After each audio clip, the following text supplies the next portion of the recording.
열왕기상 4장 1절에서 19절 말씀. 일단 1절에서 6절까지 보겠습니다. 1절에서 6절까지. 솔로몬 왕이 온 이스라엘의 왕이 되었고 그의 신하들은 이러하니라. 사독의 아들 아사리야는 제사장이요 시사의 아들 엘리호렙과 아이야는 서기관이요 아일롯의 아들 여호사밧은 사관이요 여호야다의 아들 분하야는 군사령관이요 사독과 아비아들은 제사장이요 나단의 아들 아사리야는 지방관장의 두령이요 나단의 아들 사봇은 제사장이니 왕이 벗이요 아이살은 국내 대신이요 압다의 아들 아도니람은 노동 감독관이더라. 그 다음에 7절에서 11절까지만 보겠습니다. 7절에서 11절. 솔로몬이 또 온 이스라엘의 12지방 관장을 두매 그 사람들이 왕과 왕실을 위하여 양식을 공급하되 각기 1년에 한 달씩 양식을 공급하였으니 그들의 이름은 이러하니라. 에브라임 산지에는 베누리요 마가스와 사알빈과 베세메스와 엘론 베나단에는 벤데겔이요 아르푸세는 베네셋이니 소구와 헤베론 땅을 그가 주관하였으며 나바 돌 높은 땅 온 지방에는 벤 아비나답이니 그는 솔로몬의 딸 다밧을 아내로 삼았으며. 아멘. 이 말씀 4장 1절에서 19절 말씀. 솔로몬의 신하들에 대해서 이렇게 말씀을 하고 있습니다. 이 솔로몬 왕이 하나님께 지혜를 구하였고 하나님이 주신 지혜를 가지고 잘 듣는 지혜, 하나님의 뜻을 잘 아는 지혜, 백성들의 마음을 잘 듣는 지혜를 가지고서 잘 재판한 것을 알 수 있습니다. 하나님을 잘 경외하였던, 하나님을 잘 섬겼던, 하나님의 뜻에 따라 통치하였던 이 솔로몬이 이제 나라를 정비하면서 나라를 효과적으로 통치하기 위해서 행정구역을 12구역으로 나누고 행정구역의 관장을 두었습니다. 그 다음에 솔로몬의 고위 관료들, 제사장을 비롯한 고위 관료들을 세워서 조직적으로, 체계적으로, 효과적으로 통치하게 되는 것입니다. 이것은 단순히 이스라엘 나라라는 그 나라를 이 솔로몬 왕이 체계적으로 잘 정비하고 통치했다 그 말이 아니라 이스라엘 나라는 하나님이 통치하신, 하나님이 왕이신 하나님의 나라입니다. 하나님의 나라를 하나님께서 솔로몬 왕을 통하여서 이렇게 조직적으로, 체계적으로 정비하시면서 하나님의 나라를 안정적으로 통치하시는 그러한 모습을 볼 수가 있는 것입니다. 그래서 1절부터 6절까지는 솔로몬의 고위 관료들, 중요한 고위직에 있는 관료들을 언급하고 있습니다. 1절에 보면은 솔로몬 왕이 온 이스라엘의 왕이 되었다. 새삼스럽게 다시 말을 합니다.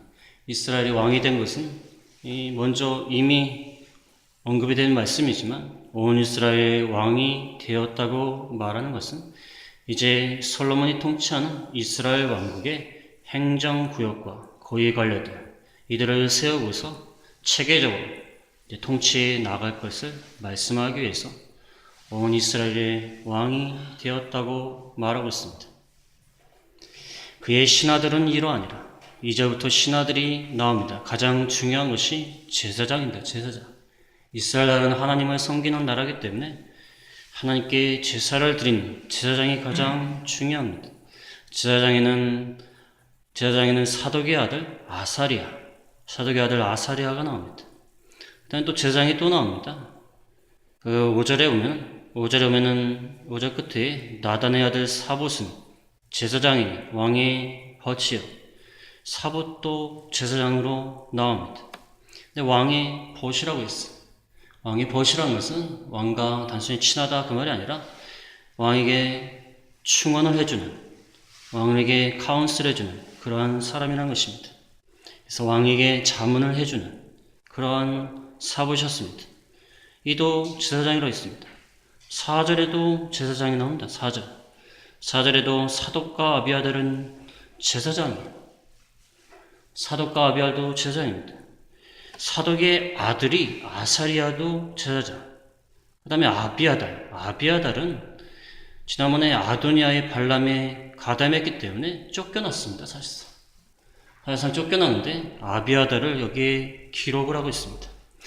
이 말씀을 통해서 알 수 있는 것은 사실은 사독의 아들 아사리아가 실제적인 제사장입니다. 실제적인 제사장이고 아버지의 이름을 언급한 것은 아직도 그의 영향력이 있기 때문에 사독을 언급한 것 같습니다. 실제는 사독의 아들 아사리아가 제사장 노릇을 했다고 볼 수 있습니다. 그 다음에 아비아달이 쫓겨났지만 비록 아도니아 발람의 가담에서 아나돗이라는 곳으로 추방이 당했지만 그 당시는 이 솔로몬이 나라를 이렇게 통합시키는 게 목적이기 때문에 통합시킨다는 의미에서 기록을 한 것 같습니다. 민감한 시기 아닙니까? 아도니아 반란을 일으켰다고 해서 제사장을 갖다 단번에 그 명단에서 없애버린 것은 민감한 문제이기 때문에 이렇게 언급한 것 같습니다. 사실상 아사리아가 제사장이라고 볼 수 있습니다. 그 다음에 이 아사리아는 좀 젊은 나이였다고 볼 수가 있습니다. 성경에 아들이라는 표현, 아들이 열을 벤입니다. 벤. 히브리 말로 벤인데 이게 원래 아들이라는 말도 있지만 후손이라는 뜻도 있어요. 후손. 그래서 사독의 후손, 혹시 선자가 아닐까 생각을 합니다. 솔로몬과 비슷한 연배였을 것 같습니다. 이 아사리아, 좀 젊은 나이였을 것이라고 추정하고 있는데 이건 추정일 뿐입니다. 아무튼 아사리아를 제사장으로 세웠습니다. 그 다음에 사관, 3절 끝에 보면은, 3절 서기관, 3절에 보면은 엘리오렉과 아이야는 서기관이었다. 기록하는 사람들. 그 다음에 여호사밧은 사관이다. 사관이라는 것은 역사를 기록하는 사람이라는 뜻도 있고 왕의 명령을 백성들에게 전하는 사람. 왕의 명령. 오늘날 말하면 대통령 대변인? 그 정도 되겠죠. 왕의 명령을 전하는 그 여호사밧은 다윗 시대의 사람입니다. 다윗 시대. 나이가 많죠. 사무엘하 8장 16절에 보면 사무엘하 8장 16절에 여호사밧이 나옵니다. 다윗 시대의 사람이에요. 나이 든 사람이라고 해갖고 중요하지 아니하고 제외를 시키는 것이 아니라 필요한 사람은 또 이렇게 다윗 시대 사람, 나이 든 사람도 이렇게 참여하게 하였습니다. 젊은 사람도 참여하게 하고 다윗 시대 사람도 참여하게 하고 솔로몬이 좀 지혜를 많이 썼어. 자기가 젊다고 그래갖고 에이 나이 든 사람 빨리 다 나가라 그게 아니라 이렇게 능력이 되는 사람들 이렇게 사용을 또 하였습니다. 그 다음에 4절에 보면 군사령관은 분하야는 앞에도 나왔죠. 그 다음에 사독과 아비아달 제사장 아까 말씀드렸고 그 다음 5절에 지방관장의 두령이라는 것은 7절부터 나오는 12행정구역의 관장들이 한 사람씩 있는데 관장들을 총괄하는 사람이에요. 관장을 총괄하는 사람. 그게 두령입니다. 아사리아는 아까 사독의 아들 아사리아도 나오죠. 여기는 나단의 아들 아사리아가 나옵니다. 나단의 아들이 두 사람이 나와요. 나단의 아들 아사리아는 지방관장의 두령이고 그 다음에 나단의 아들 사붓은 왕의 보신 제사장입니다. 나단의 아들이 두 사람을 기용을 했어요. 이 다윗에 이어서 이 솔로몬이 이 나단을 얼마나 충성된 종으로 보고 있는지 알 수 있습니다. 나단이 얼마나 다윗이 살아있을 때 참 충원을 하고 하나님의 뜻을 전하고 헌신했지 않습니까? 나단의 아들 두 사람이 한 사람은 두령, 한 사람은 제사장 이렇게 앉혔습니다. 마지막으로 그 다음에 국내 대신 6절에 보면 아이살은 국내 대신이요. 국내 대신은 왕궁의 사안, 재산을 관리하는 사람입니다. 한마디로 왕궁에서 일어나는 모든 일을 관리하는 국내 대신. 그 다음에 아도니람은 노동 감독관. 솔로몬이 건축 사업을 많이 했는데 많은 백성들을 이 노동을 강제적으로 동원시켜서 노동을 하게 하는 이 노동을 감독하던 그러한 사람이었습니다. 그래서 고위 관료직이 제사장, 서기관, 사관, 군사령관, 두령, 국내 대신, 노동 감독관 체계적으로 다스리게 이렇게 하였습니다. 이 하나님 나라, 하나님의 교회 어떤 단체든지 혼자서 뭘 다 할 수 없습니다. 각자 받은 달란트가 틀리고 은사가 틀리고 재능이 틀립니다.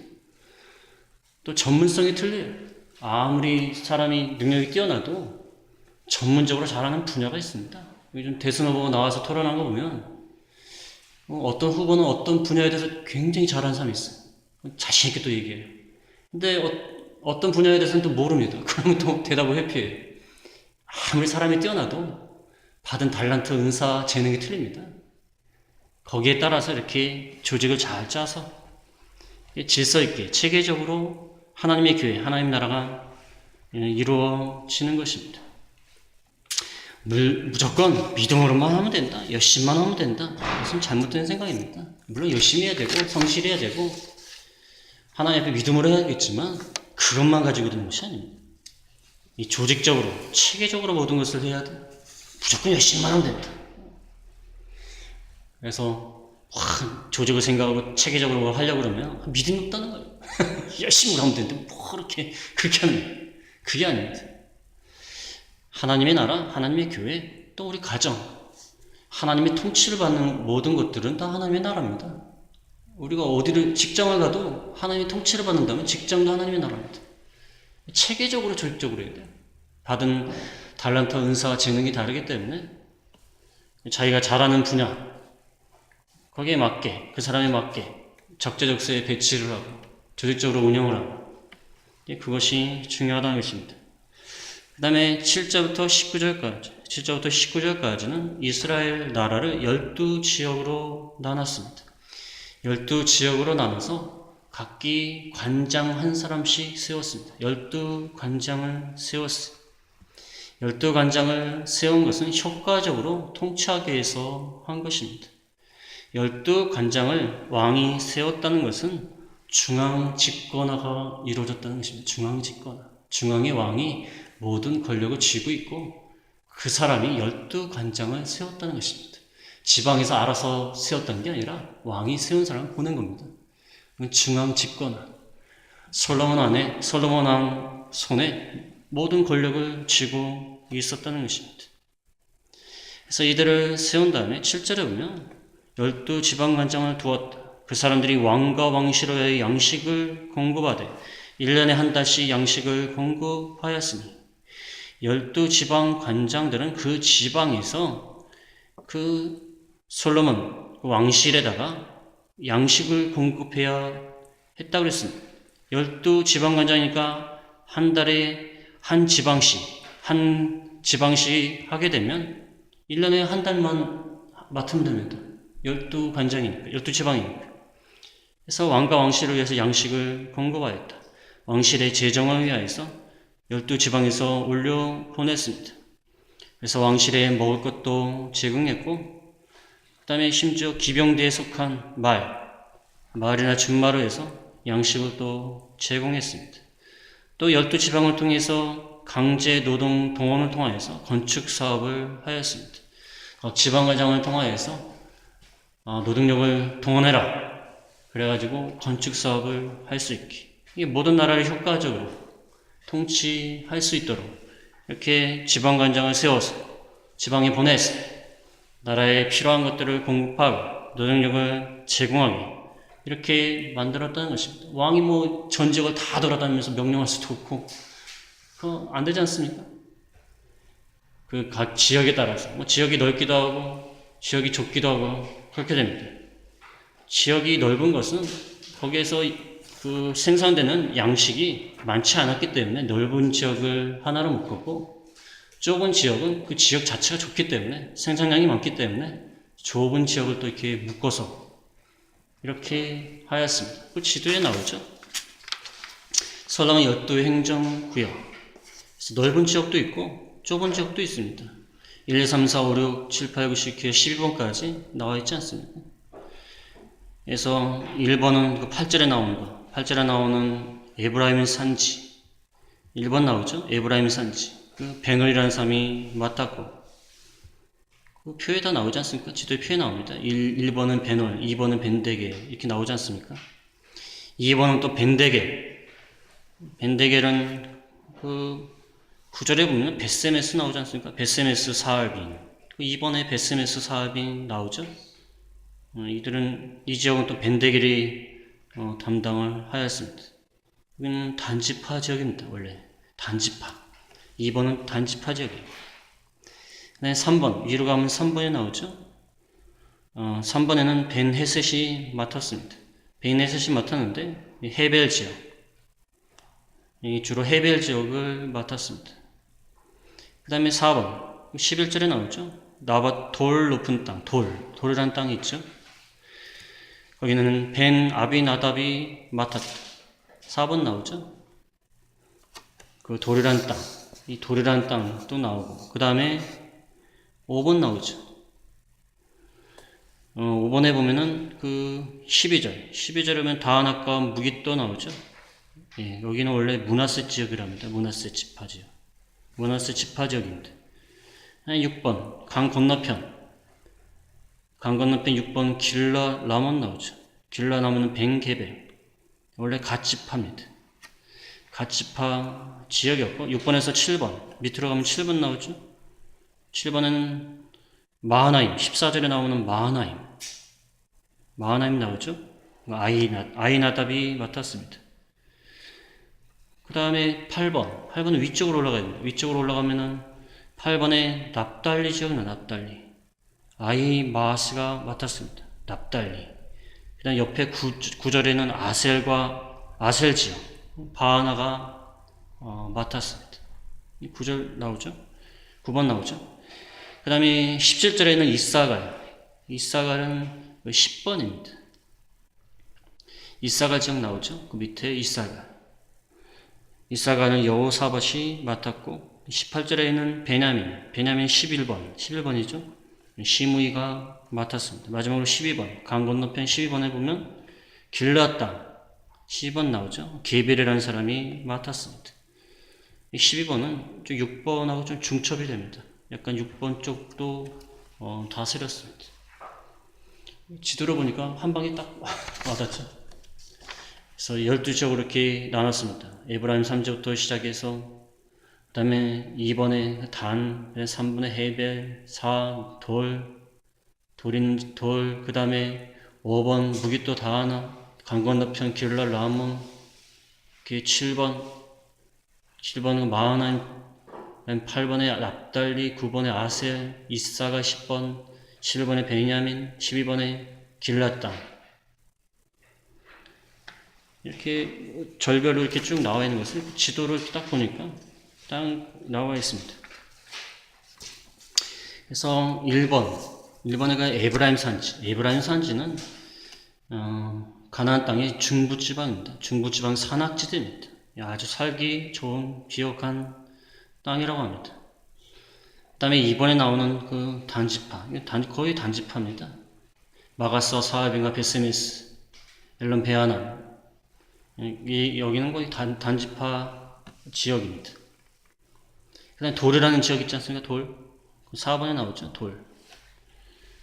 11절에 나오는 돌. 여기는 굉장히 비옥한 땅입니다. 샤론 평야라고 했고, 샤론 평야라고 나와 있죠. 샤론 평야, 비옥한 땅.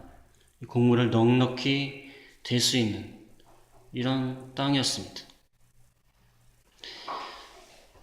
그 다음에 다하나과 무깃도 나오죠. 5번에. 여기는 과거에 므낫세 지파가 속한 지역이고, 6번은 길라라몬 갓지파. 길라라몬이 나옵니다. 여기는 중요한 지역이에요. 길라라몬은 도피성이 있었던 지역입니다. 레위인의 성읍이 있었던 곳이고, 전투도 많은 곳이었습니다. 그 다음에 마하나임, 여기도 7번에는 마하나임, 갓지파 땅입니다. 그 다음에 8번에는 납달리 지파 땅이고, 9번에 아셀도 아셀 지파 땅. 10번에 이사갈도 이사갈 지파 땅. 그 다음에 베냐민, 11번에 베냐민 지파 땅. 이렇게 나와 있고, 12번에 길르앗 땅. 이렇게 12지역으로 나눴습니다. 잘 따라오시겠죠?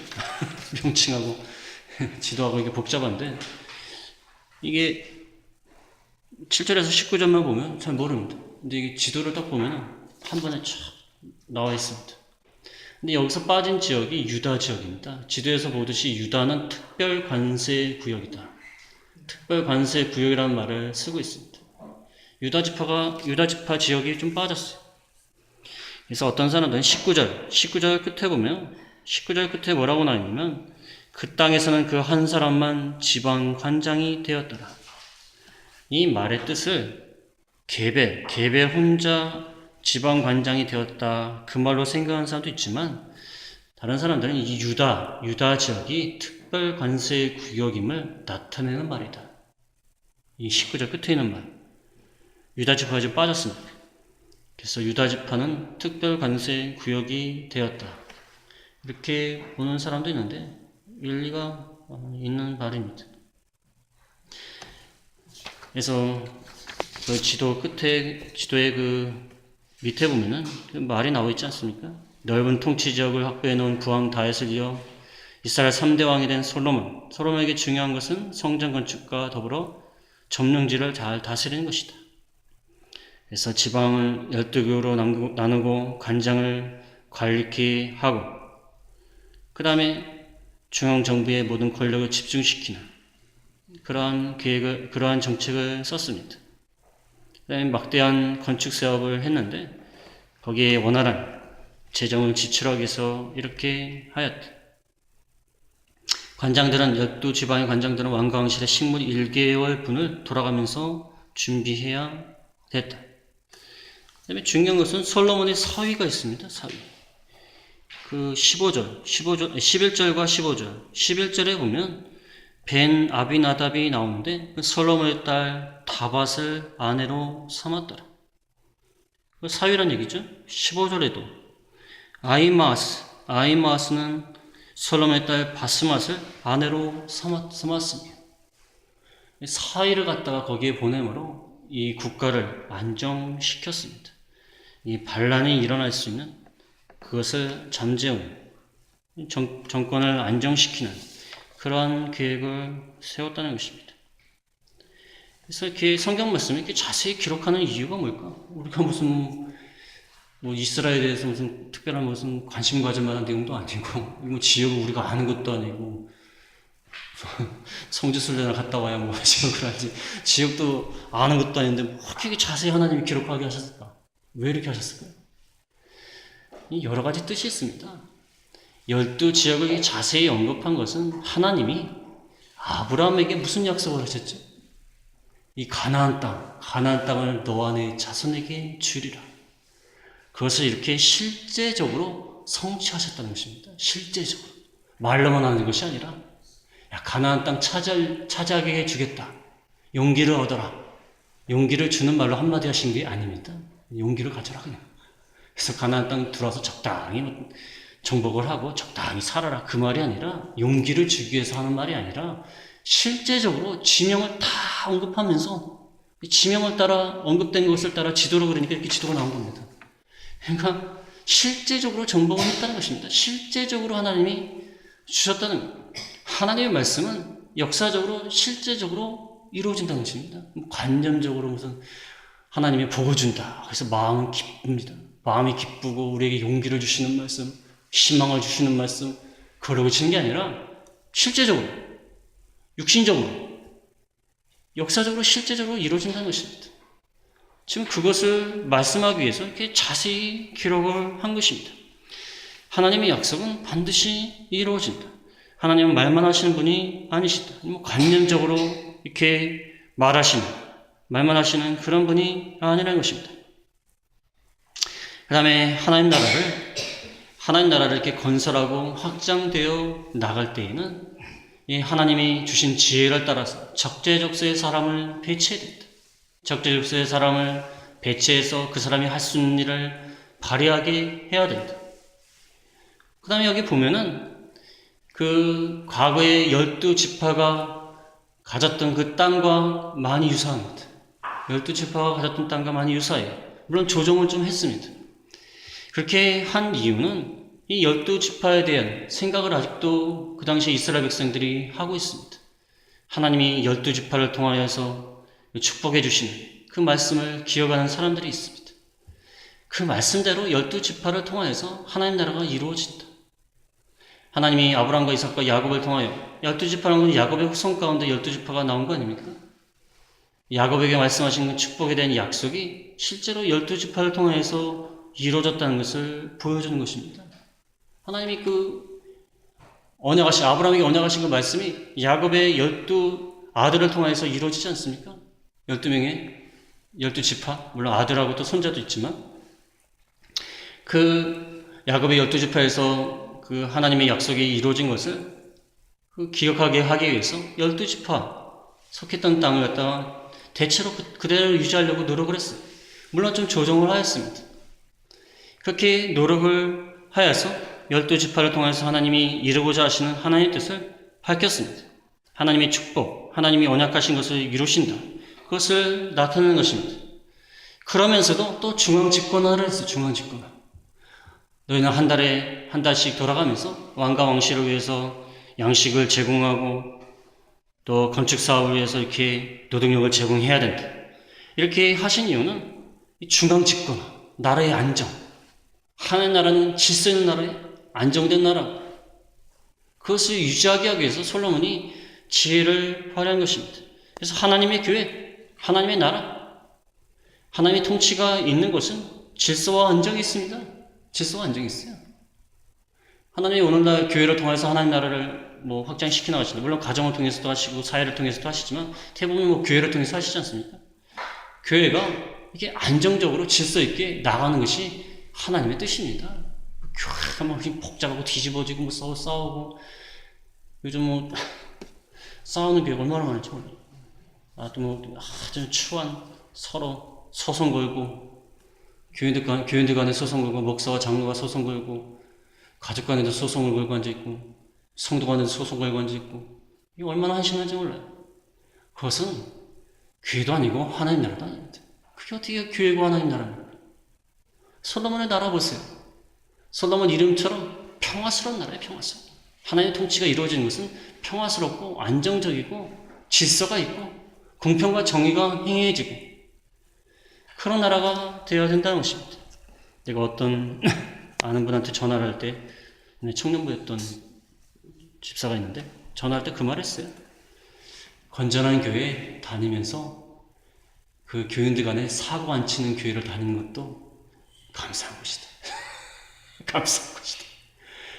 아무 문제 없이 그냥 하나님 말씀 배우고 하나님 섬기고 일상적이고 평범한 일 아닙니까? 그런 교회를 다니는 것도 감사해야 된다 요즘. 교회 가지고 맨날 싸우고 앉아있고 소송 걸고 앉아있고 욕하고 앉아있고 많습니다 그런 교회. 그거는 교회도 아니고 하나님 나라가 아니에요. 이 솔로몬 얼마나 평화스럽습니까? 안정적이고 질서가 있고 체계적으로 움직이는 이것이 하나님 나라의 모습이라는 것입니다. 그래서 하나님이 이렇게 구체적으로 이런 지명과 사람 이름, 지역까지 언급하시면서 솔로몬의 나라가 하나님이 잘 섬길 때에는 평화스럽고 안정적이고 질서 있고 이렇게 운영이 되었다는 것입니다. 그래서 오늘 복잡하지만 크게 두 가지밖에 없습니다. 우리가 하나님의 교회, 하나님의 나라, 어떤 단체든지, 물론 우리 가정도 하나님의 나라가 될 수 있습니다. 우리 직장이나 어떤 단체라든지 사회라든지 이 하나님 나라가 확장되어 나갈 때에는 지혜를 사용해서 체계적이고 조직적으로 나가야 됩니다. 각기 맡은 달란트를 사용할 수 있게끔, 발휘할 수 있게끔 그렇게 해야 된다. 그 다음에 하나님 나라는 질서와 안정이 있는 나라다. 질서가 있어야 돼요. 공의가 서야 되고 정의가 있는 나라야 되고 평화가 이루어지는 나라야 되고 그것이 하나님의 나라라는 것입니다. 그래서 우리가 이 말씀을 따라서 하나님 나라를 확장하는 일에 힘쓰는 저희가 다 되어야겠습니다.